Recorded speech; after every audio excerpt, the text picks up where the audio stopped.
Right. Cheers. Cheers.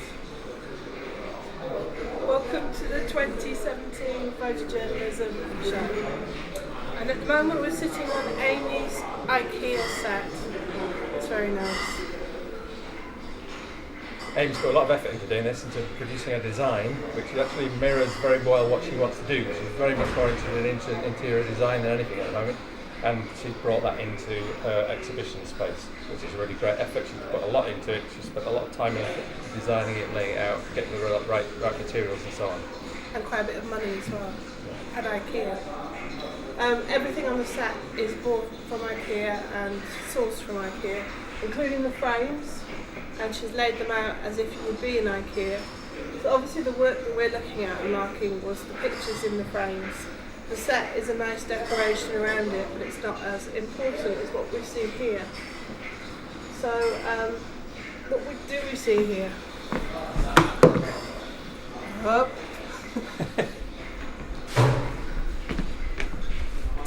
So there's a series of pictures that depict what should be kind of a documentary style of people hanging out in IKEA. If nobody's been to IKEA, you should go, because the temptation is in IKEA just to touch stuff. It's part of the philosophy they have and their kind of idea about people buying things as a consumer society. So she was really interested in looking at consumerism and how things are played with in the shops.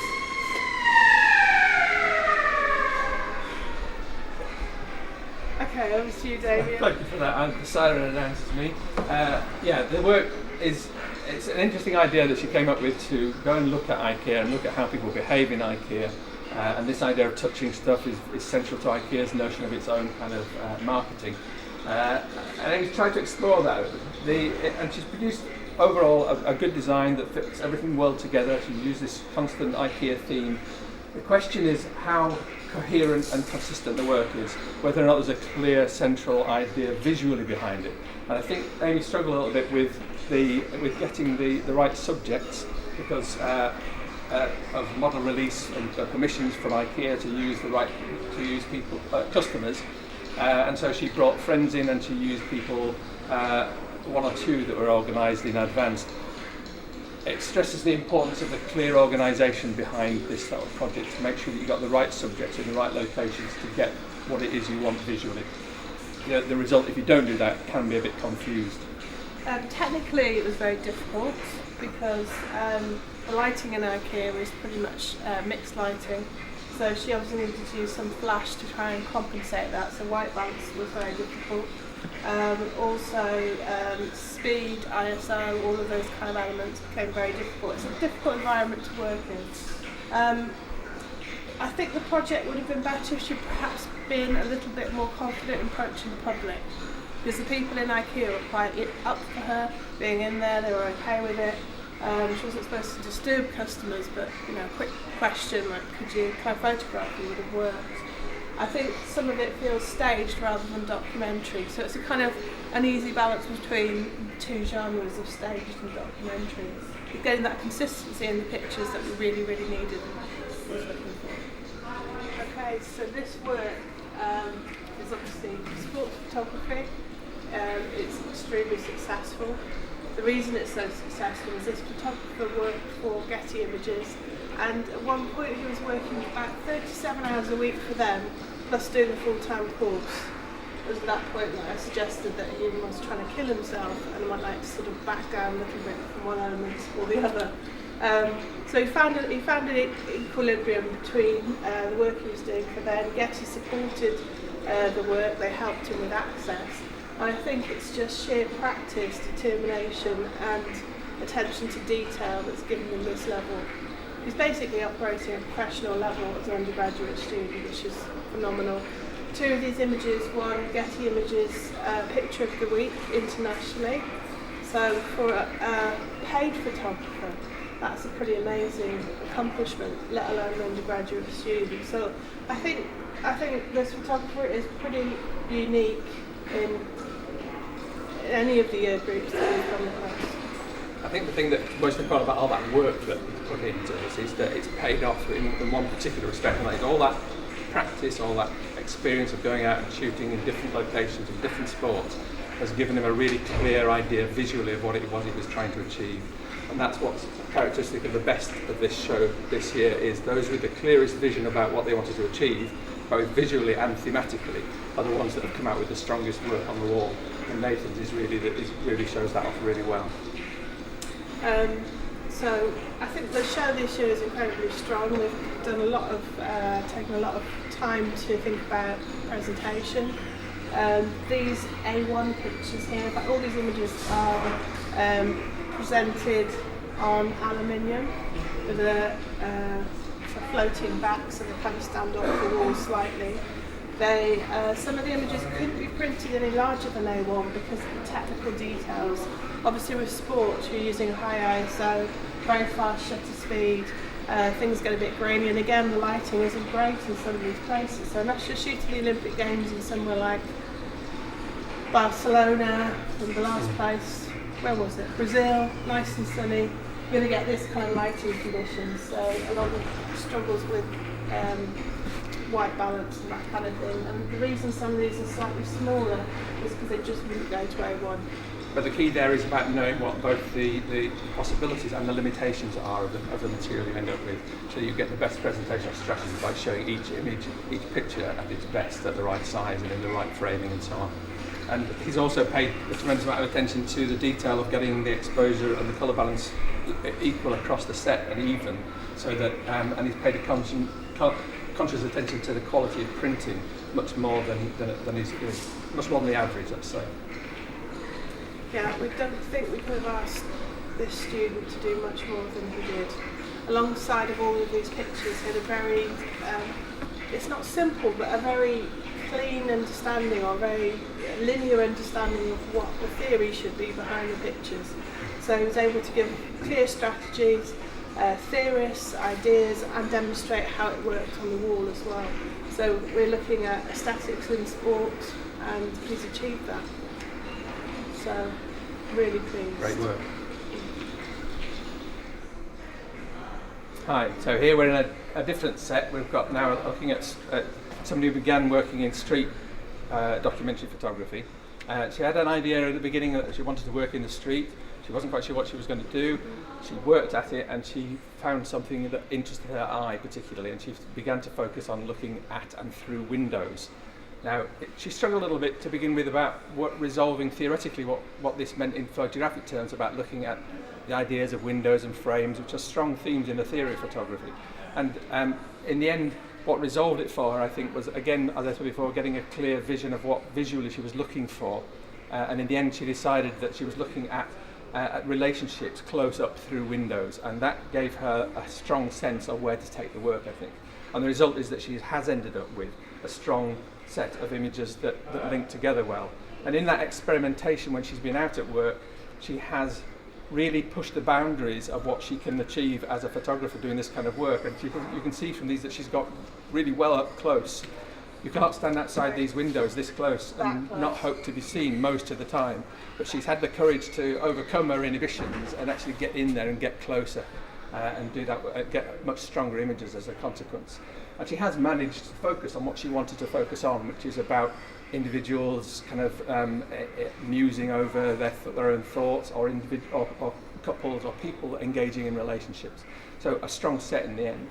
And finally, she's also managed in the prints to produce, again, consistency and high quality in relation to the printing. Now this set comes with a cautionary tale.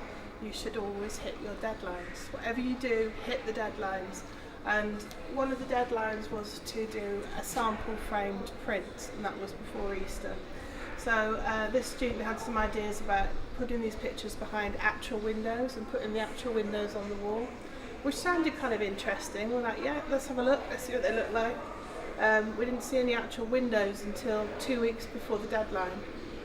The actual windows were UPVC, big, very, very heavy, would never have gone onto the wall without special construction, and actually wouldn't have done the pictures any favours at all. So then came the panic of trying to find a frame. So the framers started off by producing something that she wanted, a bit of a box frame with a window effect, And the edge though, the edge around here was covered in brown paper rather than white. It wasn't, depending on what kind of framers you use, so you need to test your framers, you need to make sure what they're producing is what you want them to produce. The framers also hadn't stuck the pictures flat, so the pictures were bubbling out in the middle and a brown frame around it.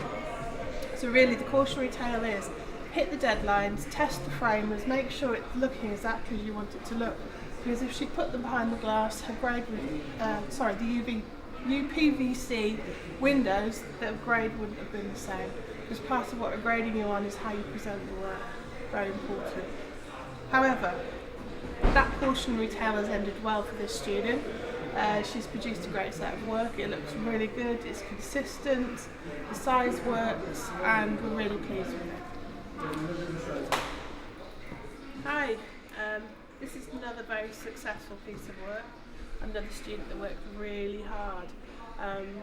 The other thing with this piece of work is she spent a lot of money producing it because she ended up booking models, booking rooms, booking hotels, going up and down the country, down to London, various different places to actually shoot all of these magazine covers. So this particular student was interested in different body and different sizes of bodies. So fashion is obviously represented as being a size 8, 0, size 6 normally. She wanted to show an array of body sizes. Technically it's very well accomplished. It's very clean, it's modern, it's up to date with what you'd expect to find in fashion. There are some drawbacks for me. I think they're probably falling more on the theoretical side, so I'll hand that to Damien. In theoretical terms, I think the point here is that she has still achieved a consistency in terms of the clear idea that she wanted to pursue in relation to body size in fashion. She has again achieved that consistency and quality in terms of the output. She has had a particular fashion aesthetic in mind all along, and she's achieved that consistently across the piece. For me, visually, there are one or two, I mean, this may be just subjective, that don't quite sit well together with the rest. This one in particular looks a little bit out of keeping with the rest for this particular exhibition. But that is, I think, quite subjective. Some others have said that they feel that they all hang together very well. So there is an element of subjectivity in that. On the theoretical side that Rachel was referring to, the only thing I would say is that the theoretical critique of fashion of model size in fashion here only goes so far in terms of the critique of fashion, and perhaps one could do a bit more in terms of critiquing fashion as a whole, bringing in feminist theory or other ideas about the body, and to stop short of that invites questions about how deep the theory has been really. But in terms of the output, the consistency is good and the quality is good too. She's also produced this magazine, so what she couldn't fit on the wall, I mean, it's editorial fashion, so it was designed for magazines. She's done lots of different spreads, loads of work has gone into it. There are some problems with type being too large and placement of type. This is because it wasn't printed out ahead of time. So again, you need to think about producing your work and a sample of it before you actually go to print, and leave yourself a little bit more time to actually reprint. So test, and test.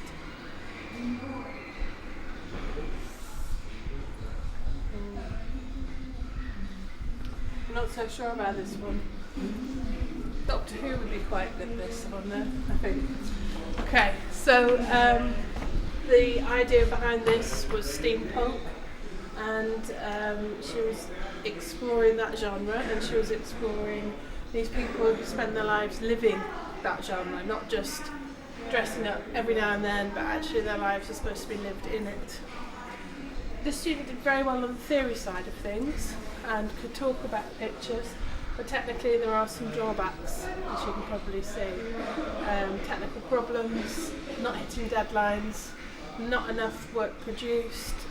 We didn't actually see these until they came into the exhibition. Yeah, I think that sometimes the message here is that you can have a really strong idea and it doesn't work out unless you put in the work and you think clearly through what the visual outcome of your idea is going to be. The problem here is I think that the student has not thought clearly enough about what portraiture is about and what kinds of portraits they want to produce, although they have had reasonably good ideas about the presentation in terms of in front of essentially a kind of a presentation of a backdrop of a person in front of a backdrop in an everyday setting. But that's as far as it's gone. And the investigation of a kind of the subculture of steampunk, if you like, is kind of a bit of a surface dressing in the end, and it's not really examined in detail. And I think that's because the idea was a great idea but wasn't really thoroughly investigated. And the amount of work done, I suspect, was not good enough to overcome these technical challenges that have emerged here in very poor lighting conditions. So you've got very poorly lit photographs, you have problems such as the red eye, which should never occur on an exhibition unless, as some people have wondered, whether it was ironic. This is not an ironic piece, and it should never, this sort of thing should never occur. These kind of technical challenges are things that you ought to be able to overcome by the time you get to this point. Also, this practical work failed. The theory and the other elements passed, but the practical work itself failed. At level 6, you should be able to get something in focus, and you should be able to present it well lit. That's a minimum requirement. So technical details need to be thought about. And this is where some of the technical challenges have shown up again in the work, because at a theoretical level, the student wanted to explore the detailed appearance of her subjects. But in these kinds of, I suspect that in these very low light conditions with very high ISO settings, in order to control the noise in such images, it's been necessary to soften them, and so the detail of examination that would be apparent in a near life-size portrait of this kind has just been lost. So when you look at the detail, the fine detail, it's just not there anymore. It's not crisp enough. So it's either out of focus or it's lost its clarity in the processing. Yeah. The clear idea with the poster was that the viewer could become a foyer, so you could actually stare at people in a way that you wouldn't normally, and these are the kind of people, if you saw them walking down the road, you probably would want to stare. So the idea was that the viewer at the exhibition would get the chance to really see the clothing, see the people up close and life-size, nearly life-size. Okay, so in general, this year's been really strong. We've had some really interesting pieces of work. We're really pleased with the show this year. We're in the new space, that's also changed. The space also changes how you see the work itself. We're opening in 2 hours. I'm hoping the students are going to have a really good show. They're going to really enjoy the party as well. So good luck with your stuff. Remember, hit deadlines, work hard. Level 6, there's no tomorrow. That's it. You're at the end now. So have a good year.